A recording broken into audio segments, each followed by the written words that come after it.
성도들이 실상은 현장에 가면 굉장히 무기력하게 생활한다는 게 문제입니다. 왜 그럴까요? 그래서 많은 성도들은 자신도 모르게 이중 생활을 하게 됩니다. 그 얘기는 뭐냐면 교회 왔을 때와 교회 밖에 있을 때의 모습, 집에 있을 때와 집 밖에 있을 때의 모습, 이런 것들이 달라진다는 거거든요. 그걸 이중이다라고 표현하는데 왜 그럴까요? 스스로 본인이 생각할 때 자랑스럽지가 않은 거예요. 뭐가요? 내가 크리스찬이라는 것이.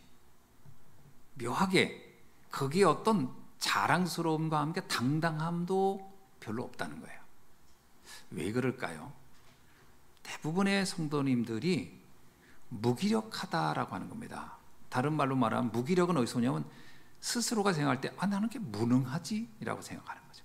이게 무능하다고 생각하면 사람들 앞에 내가 크리스찬이다라고 하는 것을 말하기가 쉽지가 않거든요. 자꾸 뭔가 위축되고 숨기고 싶은 게 있는 겁니다. 사람은 자기가 뭔가 능력이 있고 뛰어나면 자꾸 말하고 싶은 게 있거든요. 그런데 뭔가 내가 크리스찬으로서 갖는 자기의 자부심이라든가 이것이 많지가 않다, 이게 없다 생각하면 자기를 드러내는 것에 대해서 되게 소극적이게 됩니다. 어떤 경우는 내가 하나님을 믿고 있는데도, 내가 복음 안에 있는데도 왜 이렇게 나에겐 영적인 어떤 문제가 많을까? 이런 영적 문제로부터 자기가 벗어나지 못했다고 여길 때 우리는 또 말하기가 어렵습니다. 그리고 또 하나는 질병이죠. 뭔가 내가 사람들보다 좀 우월하고 뛰어난 뭐가 있어야 될 텐데 몸도 안 좋고 뭔가 인간관계도 좀 안 좋고 심지어 가정의 어떤 가족들의 관계들이 이렇게 여의치 않으면 뭔가 내가 신앙인이다라고 하는 것을 말하는 것들을 굉장히 부끄러워하거나 숨기려 한다라는 것이 문제입니다. 그러나 우리는 성경에 있는 인물들 가운데 한번 좀 참고해서 봐야 할, 모델로 봐야 할 사람이 있습니다. 그게 누구냐면 요셉입니다. 요셉이라는 사람은 오늘날 만약에 요셉이 이 땅에 산다라고 하면 그는 우리보다 훨씬 우울하고 무기력하고 굉장히 실패한 인생처럼 살아가기 쉬운 사람입니다. 근데 그는 누가 봐도 분명히 문제가 심각하게 많은 사람인데, 그런데 그는 그 누구보다도 당당했다는 거예요. 왜 그랬을까요? 그는 노예였었어요. 그리고 또 죄수로도 갑니다. 근데 그가 어느 날 바로왕 앞에 섰을 때입니다. 그는 이렇게 얘기합니다. 창세기 41장 16절에 있는 내용을 보면 하나님께서 평안하게 답을 하실 것입니다. 생각해 보세요. 내가 믿는 하나님. 근데 그래서 나는 하나님을 믿는 사람인데 나는 노예로 왔고 나는 죄수예요. 근데 하나님 믿지 않는 바로왕은 한 나라의 최고 제국의 황제예요. 자, 그럼 우리가 그런 사람을 만나면 당당할 수 있을까요? 굉장히 위축되고 소극적일까요? 만약에 황제가 그랬을 거예요. 야, 너 하나님 믿는다며? 아니요, 제가 옛날에는 믿었었는데요. 보통 이렇게 대답할 경우가 클 겁니다. 옛날에 믿었는데요. 제가 이렇게 살다 보니까 그거 다 별 볼 일 없더라고요. 그러니까 하나님이 살았으면 제가 여기까지 왔겠습니까? 이렇게 말할 수 있는 가능성이 있겠어요, 없겠어요? 저는 거의 그렇게 말했을 겁니다, 사람들이. 근데 요셉은 자기의 상황 전혀 고려하지 않고, 그것에 요셉이 무슨 치매에 걸렸습니까?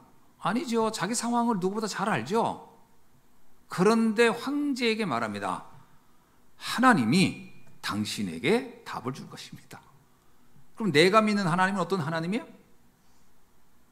당신에게도 답을 줄 수 있는 하나님이고 당신의 문제를 해결할 수 있는 하나님이에요.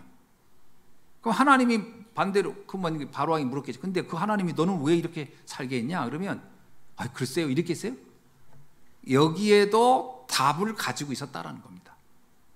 내가 노예로 온 거? 내가 죄수가 된 거? 임금님은 이게 실패라고 봅니까? 임금님은 이게 저에게는 저주라고 봅니까? 그게 아닌데요, 저는. 라고 얘기했을 거라는 거예요. 자기가 답을 가지고 있었다라는 거예요. 답을 가지고 있으면 당당할 수 있습니다. 그러니까 형편이 문제가 아니에요. 자꾸 사람들은 내 형편 때문에 나는 당당하지 못하다라고 하는데, 그거는 그 상황에 대한 답을 갖고 있지 못하기 때문에 그런 겁니다. 어떻게 생각하십니까? 지금 우리는 나의 형편과 상관없는 답을 찾았나요? 아니면 형편 때문에 답이 안 보이나요? 거의 제가 보기에는 크리스찬들이 후자예요, 후자. 상황이 어려워지면 답을 못 찾아요. 그리고 상황이 좋아지는 게 답이라고 생각하는 거예요. 그게 맞습니까? 상황이 좋아지는 게 답일까요? 그러면 지금 이 땅에서 돈 많이 벌고 출세하고 이런 사람들은 다 답을 찾은 건가요? 어떻게 생각하십니까? 바로 왕은 답을 찾았고 자기는 답을 못 찾았나요? 그게 아니거든요. 바로 왕이요, 그 말을 듣고 충격을 받은 거예요. 이야, 아니 이렇게 말할 수 있다고? 야, 내가 너가라면 야 그렇게 말을 나는 못할 텐데, 야 너 정말 대단하다. 바로 왕이 사실은 요셉의 태도에 충격을 먹었습니다. 그리고 요셉의 설명대로 했더니 놀라운 변화가 일어난 거예요. 애굽에 엄청난 재앙이 밀어닥칠 수 있는 상황을 미연에 방지할 수 있는 답을 알게 된 거예요. 그러자 뭐라고 했습니까? 바로왕이 이렇게 얘기합니다. 창세기 41장 41절인데요. 내가 너를 애굽 온 땅에 총리가 되게 하겠다. 이 얘기는 뭐예요? 지금까지 좋은 가문의 사람들, 지금까지 뛰어난 사람들, 지금까지 똑똑한 사람들 다 만나봤는데 이 나라를 믿고 맡길 수 있는 사람이 없었다라는 거예요. 네가 설사 노예였고 죄수라 하더라도 난 너 같은 사람을 나는 처음 본다는 거예요. 그러면서요, 이 사람의 뭐 배경이 얼마나 황당합니까? 언제 보면 배신할지도 모르고 나라를 뒤바꿀 수도 없는 사람인데, 그런데 그 사람에게요 전격적 권한을 주는 게 뭐냐? 황제의 인장을 줍니다. 반지예요. 그때는 이 인장을 함부로 다 놓고 다니면 안 되니까 자기가 반지로 만들어서 여기에 이걸 찍게 돼 있거든요. 모든 명령서에는 이걸 찍게 돼 있단 말이에요. 이걸 빼서 요셉에게 끼워줍니다. 그러면서 네가 하는 명령은 이 애굽의 모든 사람은 그것을 황제의 명령으로 여기고 순종할 것이다. 요셉이요, 오늘부터 바로 왕을 퇴위하고 내가 오늘부터 황제가 되겠다. 그리고 찍어도 그건 되는 거예요. 이 정도의 신뢰를 얻은 거예요. 뭐 때문에요? 답을 가졌기 때문에. 오늘 우리가 이 답을 찾아야 할 줄 믿습니다. 그러니까 정말 이게 언뜻 보면요 이해가 안 될 수도 있어요. 그래서 자꾸 이 신앙인들이 신앙생활을 이상하게 하는 겁니다. 내 마음대로 잘 되는 것은 답이고 내 생각대로 안 되는 건 답이 아니야. 이런 이상한 부동어가, 어떤 부등식이 내 머릿속에 각인되어 있는 데서부터 모든 축복을 놓친다. 잘 생각해 보셔야 됩니다. 자, 바울을 오늘 봅시다. 오늘 바울은 이 내용의 전체적인 내용이 이거거든요. 바울은 심각한 질병에 있었습니다. 처음에는 바울도 이렇게 생각했어요. 이 질병을 해결해 달라고. 이게 본인이 생각한 하나님의 원하는 거라고 생각한 거예요. 내가 전도자고 복음을 위해 살겠다고 한 사람인데 질병이 생겼단 말이에요. 그럼 하나님 이걸 좀 치료해 주세요 라고 기도를 했어요. 이게 자기가 생각한, 우리가 흔히 상식적으로 생각한 답이라고 생각한 거예요. 우리 이렇게 생각하죠. 문제 해결해야 되니까. 그리고 저 보니까 3번이나 간절하게 기도했다. 이 3이라는 숫자는요, 주여 주여 주여 하는 자마다, 이거는 강조를 의미할 때 쓰는 단어예요. 그러니까 바울이 집중하여 간절하게 하나님께 질병 치료를 놓고 기도했다는 거예요. 그랬는데 답이 어떻게 왔냐? 질병 치유가 안 되는 거예요. 이상하게 낫지가 않네. 그러면 우리는 어떻게 생각합니까? 바로 하나님이 나를 버렸구나, 하나님은 나를 외면했구나. 우리는 바로 이렇게 생각합니다. 그죠? 문제를 놓고 기도합니다.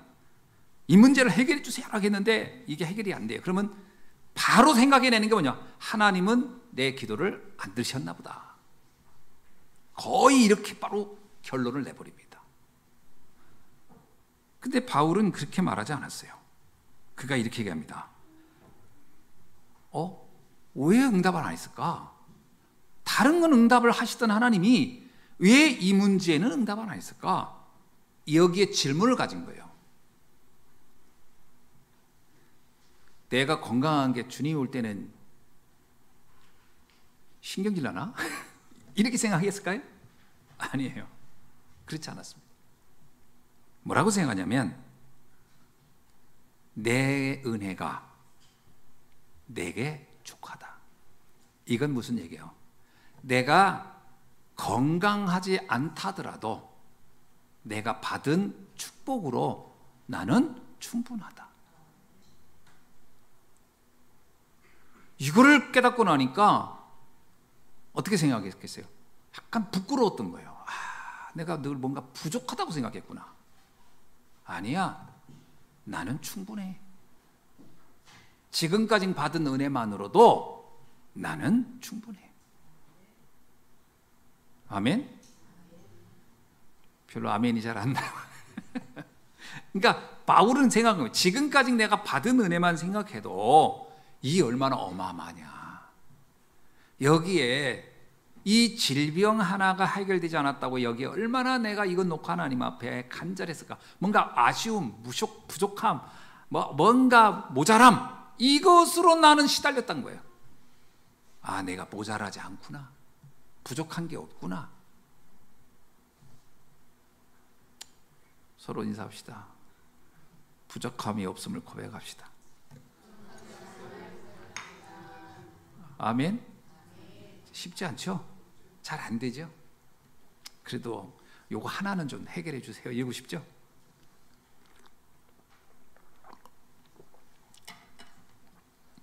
그러면서 이런 고백을 해요. 10절에 그리스도의 능력이 내게 머물게 하기 위하여 주신 거구나. 야, 이게요 진짜 영적인 세계에 대한 깊이 있는 그 자기 통찰이 없으면 이런 고백은 절대 나올 수가 없는 거예요.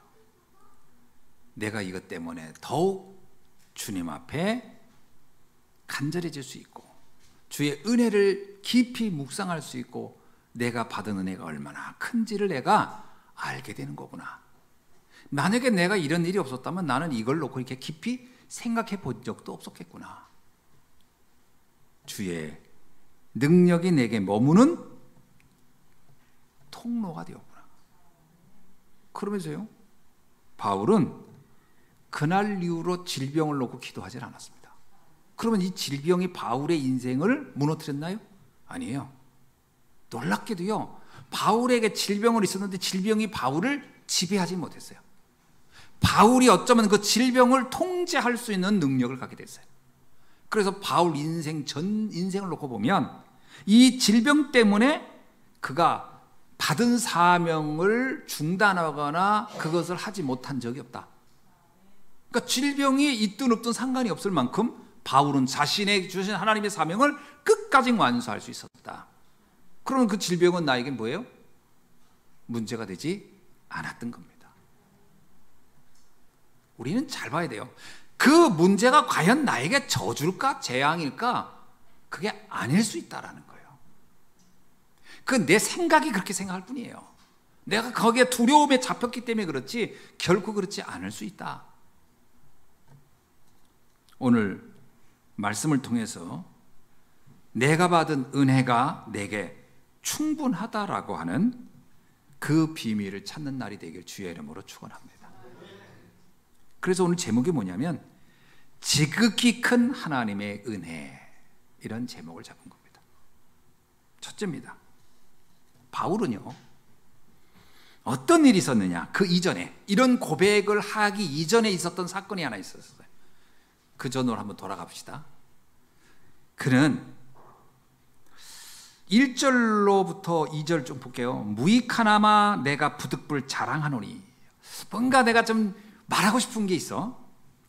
주의 환상과 계시를 말하리라. 내가 그리스도 안에 있는 한 사람을 아노니, 이 한 사람은 자기입니다. 이제 자기 얘기를 하는데 꼭 남 얘기하듯이 지금 하고 있거든요.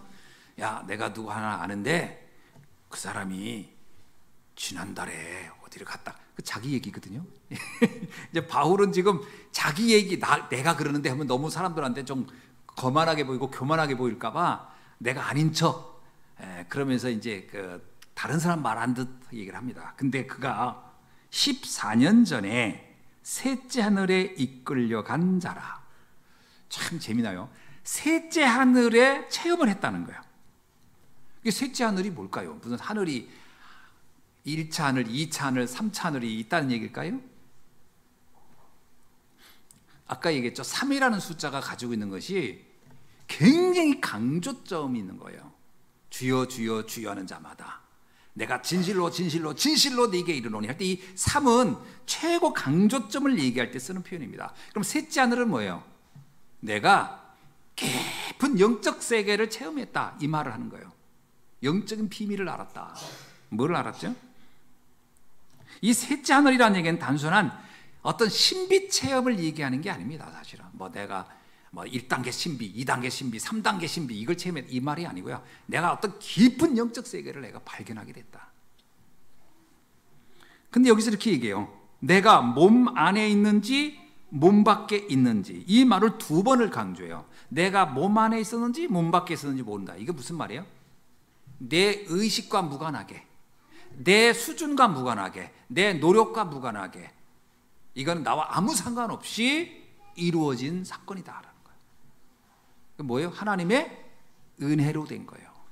어느 날 하나님이 내게 은혜가 임했다는 거예요. 어느 날. 그래서 영적인 세계를 내가 깨닫게 됐다. 그래서 내가 몸 안에 있는지 몸 밖에 있다는지, 그 뭐냐면 내가 이걸 막 연구하고 책을 읽고 뭔가 탐구를 하고 막 그러더니 이거였어 라고 한 게 아니고, 이거는 나의 노력과 아무 상관없이 어느 날 깨달아졌다라는 거예요. 여러분, 예수가 그리스도 알아졌을 때 여러분은 어쩌면 나도 어느 날 나는 알았네요. 어느 날 내 노력과 상관없이. 마태복음 16장 17절에 베드로가 이런 얘기하죠. 주는 그리스도시요 살아계신 하나님의 아들이십니다. 이렇게 고백하니까 이때 예수님이 이런 대답을 합니다. 야, 내게 이것을 알게 하니는 혈육이 아니다. 이게 혈육이라는 것은요, 가족이란 말도 되지만 네 노력으로 이루어진 것도 아니다, 이런 말이기도 해요. 그러니까 육신을 지닌 어떤 노력의 결과물이 아니다라는 거예요. 뭐라고 하냐면요, 하늘에 계신 내 아버지께서 내게 알게 했다. 그럼 베드로도요, 표현할 때 나도 셋째 하늘에 갔었어 라고 해도 되는 얘기예요. 나도 그 영적 세계를 알게 됐다. 오늘 이 비밀, 영적인 깊은 비밀을 깨닫는 날이 되길 주의 이름으로 축원합니다. 어쩌면 바울은 그건 있었을 거예요. 야, 내가 영적인 세계 좀 알고 싶다, 이런 생각은 있었을 거예요. 거기에 하나님은 놀라운, 그죠? 바울이 어떤 노력을 해야 된다고 하는 걸 과거에는 율법도 알았고 성경도 외우고 해봤지만 그거에서 안 건 아니에요. 어느 날 알게 된 거죠. 자, 그러면서 바울은 뭐라고 얘기하냐면요, 14년 전에 있었던 일이라는 거예요. 여기서 왜 14년 전이란 말을 이렇게 말했을까요? 이게 여기에도 이유가 있어요. 이 14년 전이란 표현은 바울이 다 담에석에서 부활의 주님을 체험한 날로부터 시작된 날입니다. 그러니까 예수가 그리스도로 체험된 것도 하나님의 은혜로 체험된 거잖아요. 근데 그것보다 더 깊은 단계의 세계를 이해한 걸 얘기합니다. 어떤 거냐면요, 담에색에서 부활의 주님을 체험한 이후로 바울은요, 안디옥 교회에서 선교사로 파송될 때까지 그 기간의 시간이 14년이에요. 근데 이 14년이 기록이 없어요. 성경의 기록에. 바울이 담에색에서 부활의 주님을 체험하고 그 다음에 안디옥 교회에서 최초로 선교사로 파송된 그때까지 그 기간이 14년이라는 기간이 있는데 이거를 비어 있어요. 이거를 성서학자는 침묵의 세월이라고 표현합니다. 침묵의 세월. 이때 바울은 어디 있었느냐? 수리아 길리기아 광야에 있었어요. 그러니까 수리아의 길리기아라는 도시가 바울의 고향이잖아요. 길리기아, 다소의 출신이라고 그러잖아요. 그는 부활의 주님을 만난 이후에 그는 고향으로 사실 돌아갑니다. 그리고 고향에 가서 14년 동안 그가 무엇을 했을까 하는 거예요. 뭘 했을까요? 복음을 알았잖아요. 그는 깊은 기도의 시간을 가졌다라는 겁니다. 바울의 이 14년은요, 깊은 기도의 시간을 얘기합니다. 그러니까 우리가 생각할 때 이 기간은 어떤 면에서는요, 언뜻 보면은 바울에게는 무의미한 시간처럼 보일 수 있어요. 왜냐하면 사람들이 이러잖아요. 무슨 활동한 것도 아니고 뭘 한 것도 없어. 혹시 여러분 지금 여러분의 시간이 바울이 겪었던 14년 같은 시간을 겪고 있습니까? 뭐 특별한 것도 없고 하는 것도 없는 것 같고 뭐 이런 시간이 있습니까? 이 시간을 어떻게 보내야 된다고요? 깊은 기도의 시간으로. 이게 바울의 인생의 전 인생을 바꾸는 터닝 포인트가 되는 시간이었어요, 사실은. 그래서 이때 그가 많은 영적 세계를 깨달은 거예요. 단순히 예수가 그리스도 이것만 깨달은 게 아니고요. 그 바울이 이때 이 시간을 통해서 내가 이방 사도가 돼야 되겠구나 하는 것과 내가 어떻게 전도 운동을 해야 되겠구나, 내가 어떻게 세계를 살려야 되겠구나, 나는 어떻게 인생을 살다 갈 것인가, 이런 모든 것들의 답을 사실은 이때 다 낸 겁니다. 이때 낸 거예요. 가끔 유목사님도 그 얘기하잖아요. 내가 신학대학 다닐 때 그때 나는 전도를 해야 되겠구나 이런 생각을 했다고 그러잖아요. 이 시간이 있었던 거예요. 언뜻 보면 그냥 고향에 돌아가서 그냥 뭐 조용히 지낸 무의미한 시간인 것처럼 보였지만 그것은 그렇지 않습니다. 그는 미래를 준비하는, 미래의 모든 사역을 준비하는 놀라운 시간표였다. 그래서 오늘 우리도요, 침묵의 시간이 있다면, 남들이 볼 때는 요즘 또 뭐 하고 있냐 이렇게 하면 글쎄요 뭐 그냥 특별히 하는 거 없는데요. 그게 언뜻 보면 그렇지만 굉장히 중요한 시간이 될 줄로 믿습니다. 이 시간을 어떻게 보낼 거냐 하는 거예요. 이때 바울은 깊은 기도 속으로, 정말 하나님이 나에게 원하는 게 뭐냐, 정말 나의 현장이 원하는 게 뭐냐, 오늘 정말 내 미래가 내가 무엇을 놓고 가야 될 것인가, 이런 질문을 하고 그 답을 얻는 시간이었다. 오늘 오전에 우리 구역 공부하는 때도 그 말씀 나왔잖아요. 질문을 해봐라. 내가 정말 꼭 해야 될 게 뭐며, 현장이 꼭 필요한 게 뭐며, 미래에 꼭 내가 남겨놓고 할 게 뭔지 질문 좀 해봐라 그랬잖아요. 바울은 사실 이 질문의 답을 이 14년 동안에 다 낸 겁니다. 우리 옆에 사람한테 합시다. 이 시간, 이 답을 내는 시간을 꼭 누립시다.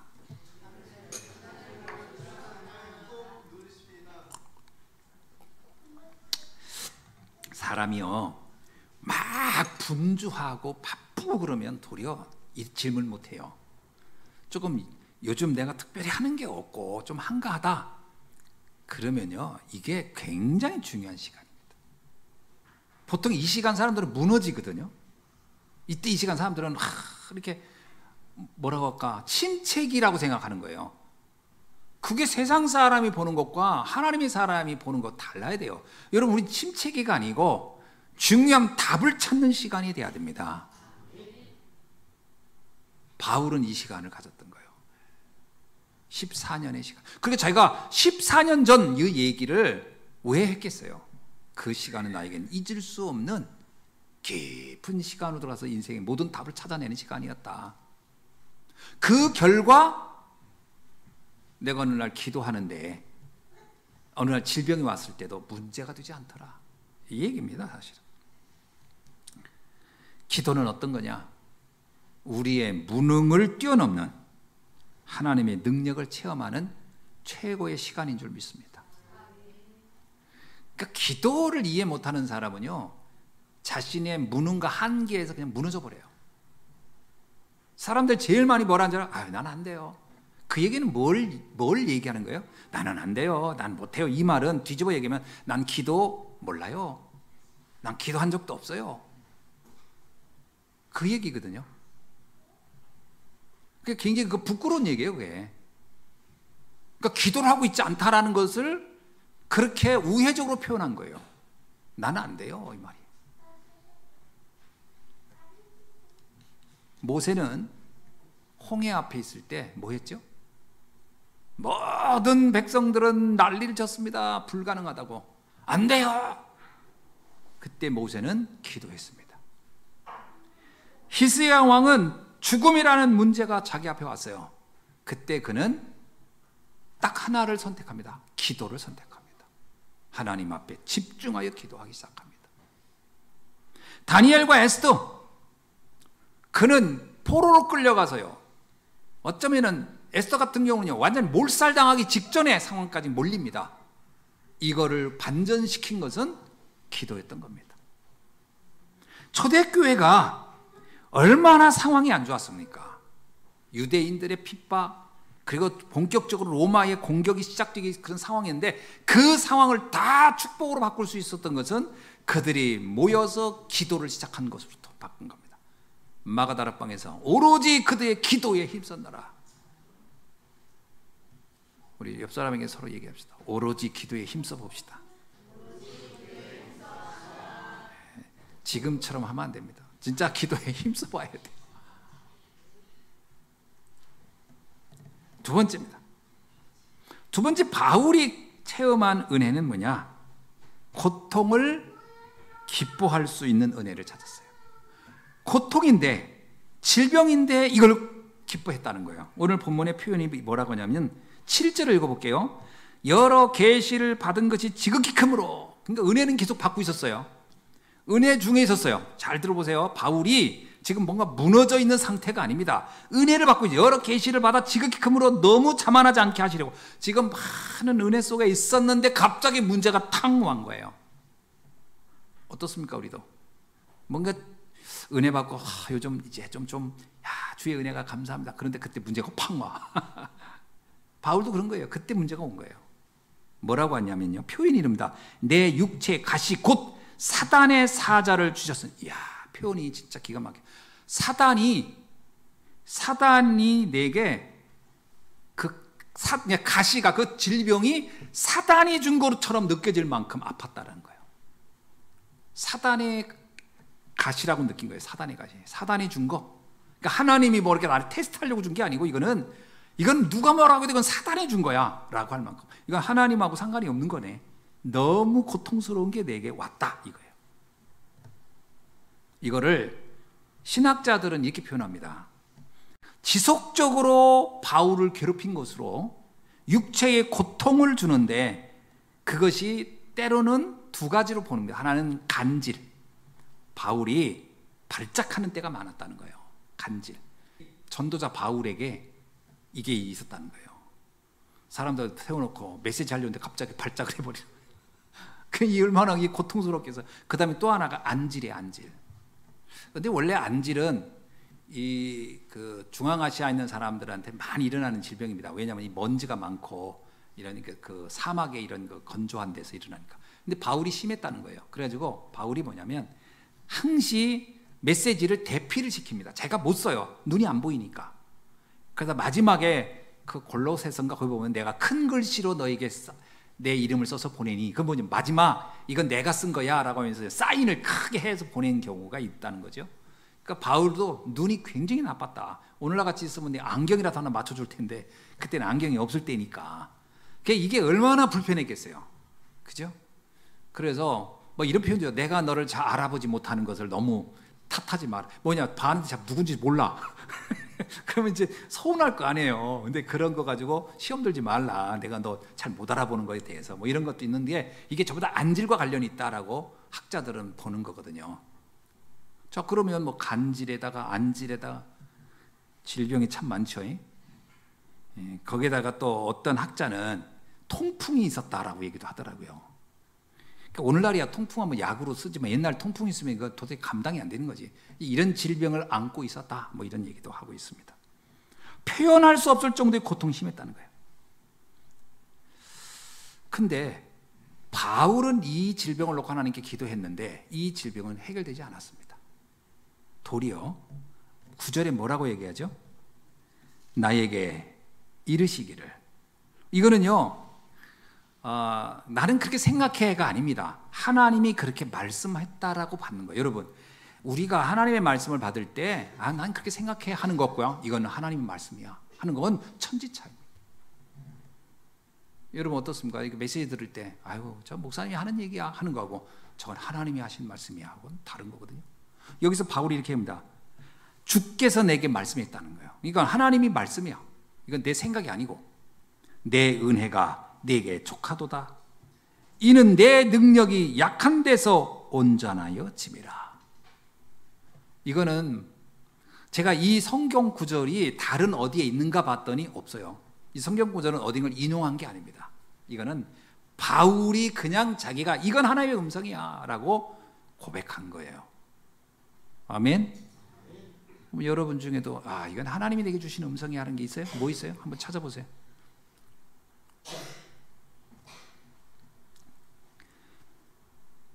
그러면서 바울은요 뭐라고 얘기하냐면 그 다음에 재미납니다.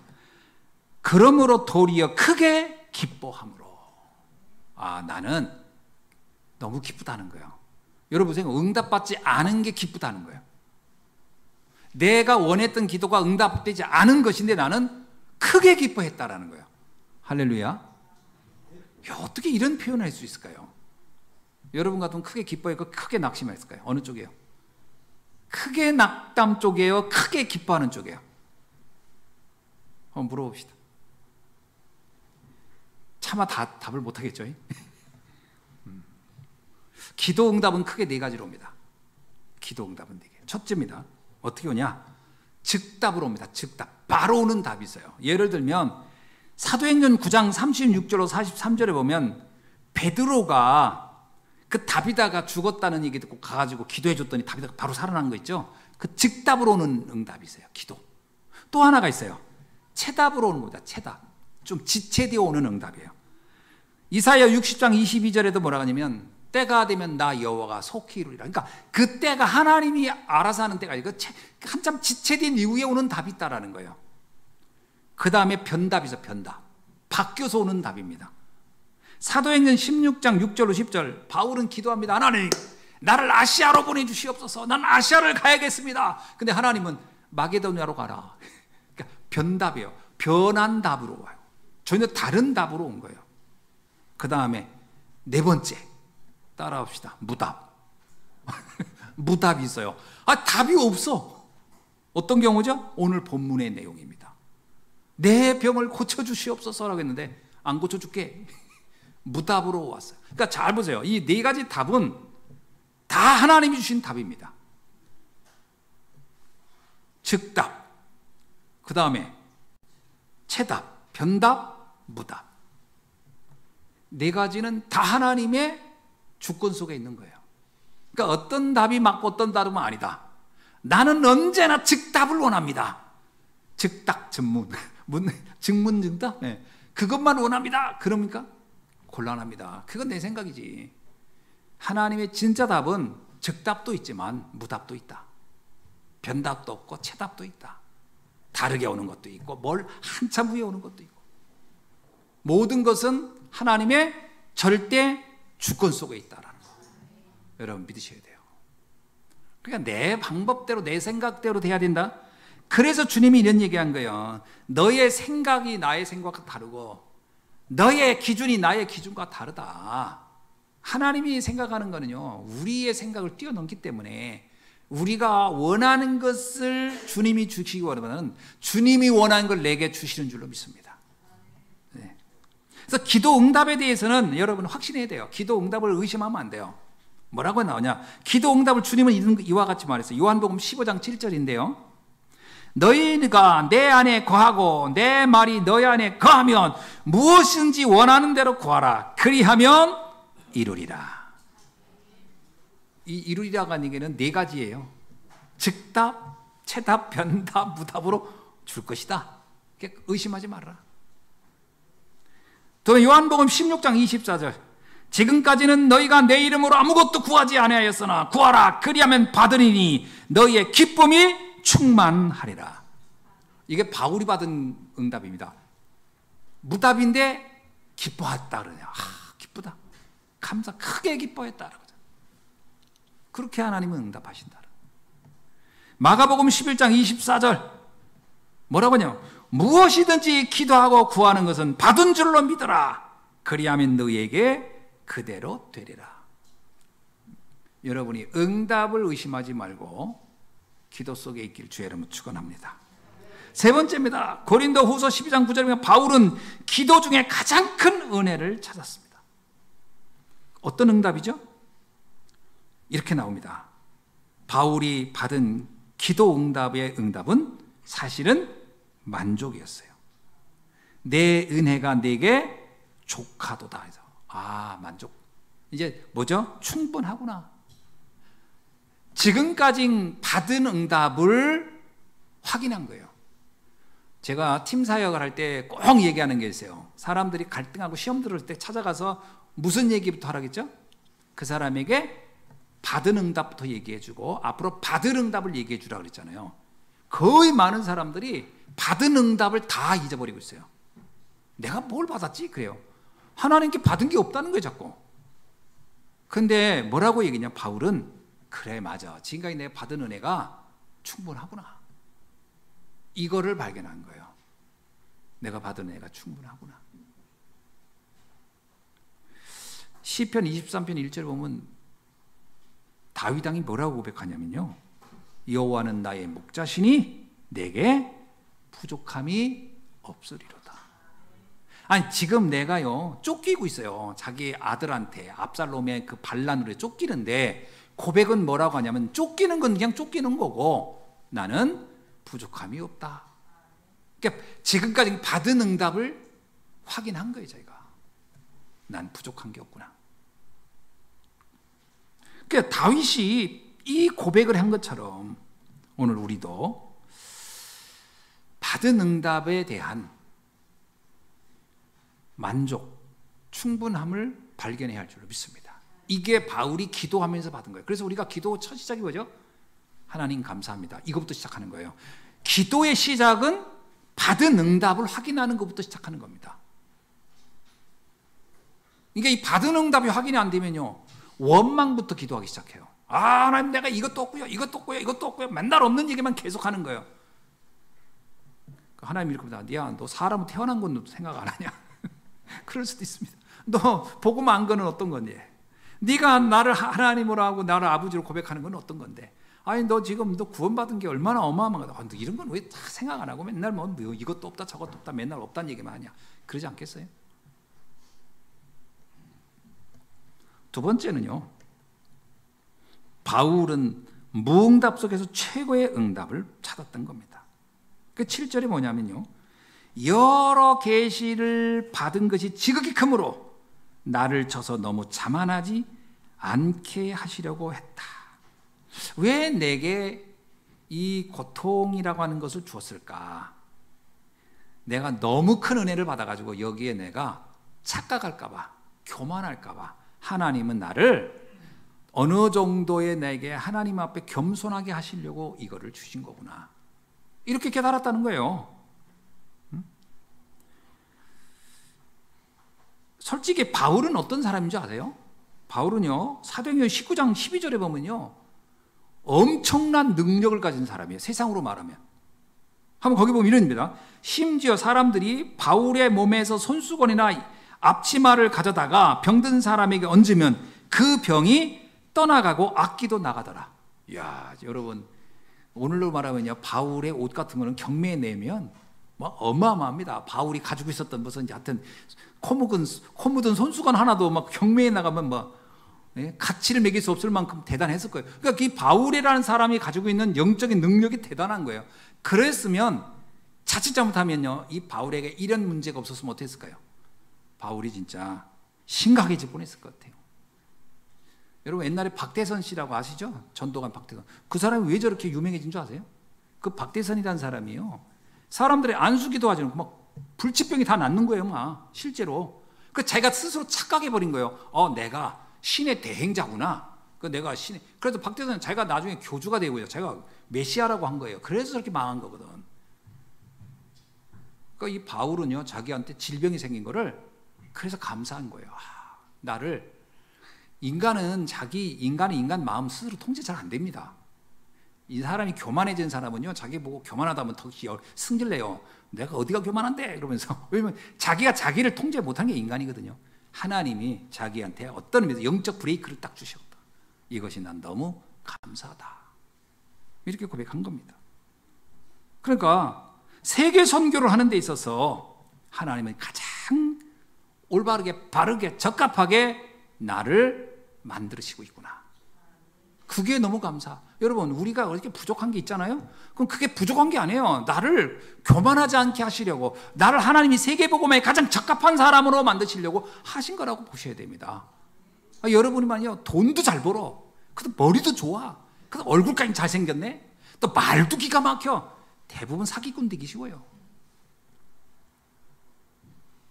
감사하게도 하나님은 얼굴도 적당하게, 경제 능력도 적당하게, 뭐 뭔가 이렇게 좀 뛰어나진 않게 한 것 같고, 그럼 거기는 복음을 알게 하셨고, 이게 세계복음하기에 딱 좋은 하나님이 나를 만드신 줄로 믿습니다. 바울은 그렇게 본 거예요. 하나님이 원하시는데 가장 적합하게 나를 만들어 가고 계시구나. 그래서 난 감사하다는 거예요. 그래서 바울은 고린도전서 5장 10절에서 이런 고백을 했잖아요. 뭐라고 나왔죠? 나의 나된 것은 다 하나님의 은혜로다. 내가 연약하든 잘났든, 바울이 원래 외모가요 굉장히 못생겼습니다. 그 바울에 대한 기록 중에 이거는 이제 성경에는 없는 그 다른 그 기록서에, 그때 초대교회 기록서에 나오는데, 바울은 키가 굉장히 작았고 그리고 대머리였다고 나와요. 대머리. 그러니까 머리가 없어. 그 못생긴 데다 키는 작고 대머리였으면은 참 볼품 없었을 거예요. 근데 바울은 뭐냐면, 나는 감사하다. 이 모습 이대로 나는 더 감사하다. 그래서 바울이 말하는 거예요. 나의 나된 것은, 그러니까 내가 이렇게 태어난 거 모든 거 다 하나님의 은혜로다. 할렐루야. 자, 오늘 외모에 대한 열등감이 있는 우리 성도들은 오늘 답을 찾기를 바랍니다. 나의 나된 것은 하나님의 은혜. 내가 경제가 좀 없다, 하나님의 은혜입니다. 여러분, 돈이 넘쳐보세요. 여기 앉아 있겠나 지금? 쓸어 다니기 바쁘지. 나의 나된 것은 하나님의 은혜로다. 자, 그래서 바울이 말합니다. 고린도 후서 12장 9절에서 뭐라고 해요? 그죠? 이렇게 잖아요. 나의 여러 약한 것들에 대해, 이게 여러 그러니까 약한 게 한두 개가 아닌 거예요, 지금 이게 단순히 질병만 말하는 게 아니에요. 그러니까 자기가 가만히 자기를 되돌아보니까 모자란 게 너무 많아. 이것도 모자라, 이것도 모자라. 모자란 게 많은 거야. 그 여러 가지 약한 것이 있는데, 이것이 도리어 지금 생각하니까 다 영적으로는 자랑거리구나. 이 연약함을 난 자랑하리니 이는 그리스도의 능력이 이것 때문에 내 안에 머물게 하려 함이니라. 이렇게 깨달으면 사단이 공격 못합니다. 이런 사람을 사단이 어떻게 공격해요? 내 연약함이 내겐 감사한데 뭐, 내 부족함이 나는 감사야. 이러는데 누가 나를 공격하고 누가 나를 이렇게 흔들을 놓을 수 있겠습니까? 자, 말씀을 맺습니다. 자, 이 하나님의 은혜를 아는 성도가 이런 은혜, 참 내가 정말 큰 은혜를 받았구나 라고 하는 것을 안다면 우리는 어떤 삶의 자세를 가져야 할까요? 첫째입니다. 은혜를 주신 하나님께 예배하는 삶이 되어야 합니다. 여러분, 하나님 앞에 진짜 은혜를 받은 사람이면 뭘 표현해야 돼요? 그 은혜의 표현을 해야 되는 거예요. 그것 중에 최고가 예배입니다. 그래서 예배는 동물들은 할 수 없는 거예요. 오직 은혜를 입은 인간만 할 수 있는 특권 중에 특권이다. 하나님 앞에 예배드리는 것은 최고의 은혜입니다. 그래서 창세기 13장 18절에도요, 아브라함이 스스로 자기가 뭔가 노력해서 뭔가 된다고 생각할 때는 예배에 관심 없었는데 어느 날 알았어요. 내 연약함이 너무 많구나. 이 조카하고 관계 하나도 형성이 안 되는구나. 경제 문제 하나도 내가 해결을 못 하겠구나. 그때 그 깨달은 게 뭐죠? 하나님 앞에 예배를 놓쳤구나. 마물의 상수리 숲을 속에서 처음으로 하나님과 제단을 쌓고 예배가 회복되는 순간부터 아브라함의 인생은 완전히 달라집니다. 예배를 회복하기를 주의 이름으로 축원합니다. 언제부턴가 우리 교회도 보면 그 주일날만 예배드리는 그런 풍토가 만들어진 것. 이상하죠. 이게 21세기의 영적 흐름인가? 아니, 이상하게 이제 수요 예배, 금요 기도에는 예배가 아닌 거라고 생각하는 경향이 있는 거 아닌가 싶은데, 그 정말 바람직하지 않은 생각입니다. 모든 예배가 귀합니다. 모든 것을 굉장히 예배의 우선순위를 두셔야 돼요. 이게 은혜를 입은 자의 태도다. 아멘. 두 번째는요, 은혜를 입은 자가 가져야 할 두 번째 자세는 교회를 든든히 세우는 겁니다. 우리의 신앙의 모든 망대를 세워주는 거점이 어디냐? 교회입니다. 교회를 세워가는 거예요. 그래서 바울은 이런 얘기해요. 골로새서 1장 24절에서 내가 복음 때문에 고난을 당하는 일이 있다면 나는 교회를 위하여 나는 고난을 당하겠다. 참, 표현이 기가 막히죠. 그러니까 바울은 무슨 얘기예요? 지금 내게 있는 모든 어려움이 있다. 그럼 난 교회를 위해서 나는 차라리 이 어려움을 난 교회를 위해서 당하는 고통이 되었으면 좋겠다. 이겁니다. 그러니까 뭐냐? 교회를 위해서 당하는 어려움이라면 나는 기쁜 일이다. 교회를 세우고 교회를 지키는데 우리는 응답을 받아야 할 줄로 믿습니다. 왜냐? 교회는 그리스도의 몸이며 그리스도의 머리이기 때문에 그렇습니다. 세 번째입니다. 은혜를 입은 사람은요, 이 복음을 증거하는 전도자의 삶에 우리의 삶의 방향을 둬야 합니다. 마태복음 28장 19절에서도요, 그 제자들이 다 은혜를 입고 이제 하나님 앞에 감사할 때 뭐라고 얘기하죠? 모든 민족에게 가라. 마가복음 16장 15절에서 만민에게 가서 복음을 전하라. 감람산에서 주님이 마지막 주신 메시지도 너희는 땅끝까지 가서 이 복음의 증인이 되라. 이게 은혜 입은 사람의 표현입니다. 복음 전하는 거예요. 다른 게 아닙니다. 그죠? 예배를 성공하고 교회를 살리고 그리고 전도자의 삶을 사는 것. 그래서 오늘 우리의 삶의 기준이 되어야 되면 어디냐? 237 5천 종족과 나의 업과 나의 산업과 나의 학업이 연결돼 있어야 돼요. 그러니까 랩런트들도요, 뭐 때문에 공부합니까? 그러면 먹고 살려고. 아이고, 참 그게 안타까운 거예요.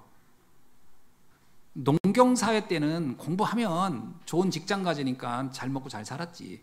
그러나 기술사회가 되면서요, 공부하는 사람보다요 기술 가진 사람이 훨씬 잘 살아요. 여러분, 손흥민이가 공부 잘하는 사람보다 돈 더 잘 많이 벌고, 저기 그 이정훈과 야구 이 사람이 더 잘, 그러니까 뭔가 기술을 가지고 뭔가 능력이 있으면 그것도 돈, 그러니까 공부를 무슨 돈 번다 이런 식으로 하면 안 돼요. 다른 것으로 더 많은 돈을 번다니까. 목표가 어디에 있어야지. 우리는 돈 버는 데 있는 게 아니에요. 우리는 237 5천 종족 살리는 것 때문에 내가 업을, 산업을, 직업을, 학업을 하는 거라고 봐야 됩니다. 그때 하나님이 놀라운 은혜를 주신 줄로 믿습니다. 바울은 인생을 어디다 뒀죠? 로마 복음화. 그래서 그의 모든 문제는 문제가 되지 않았던 겁니다. 오늘 우리의 모든 여정이 237 5천 종족 살리는 곳에 우리의 삶이 딱 맞춰지기를 주님의 이름으로 축원합니다. 기도하겠습니다. 하나님 감사합니다. 지극히 큰 하나님의 은혜를 바울이 고백하였고, 그 고백으로 인하여 그에게 있었던 심각한 모든 질병들이 도리어 하나님의 역사를 이루는 데 도구가 되었고, 하나님께 더 큰 영광을 돌리고 그의 인생에 영원한 작품을 남긴 것처럼 오늘 사랑하는 모든 성도님들에 있는 이 문제가 문제에 잡히는 것이 아니라 문제를 감사하며 도리어 문제를 뛰어넘어 전 세계를 살리는 전도자의 여정의 길로 갈 수 있도록 하나님 우리를 축복해 주옵소서. 그 여정 속에 우리들의 문제가 되지 않을 뿐만 아니라 문제를 뛰어넘는 능력을 체험하게 될 줄로 믿사오고, 특별히 문제를 통하여 하나님 앞에 기도할 수 있는 하나님의 능력을 체험하는 중요한 전환점이 되도록 인도하여 주옵소서. 감사드리며 그리스도이신 예수님의 이름으로 기도하옵나이다. 아멘.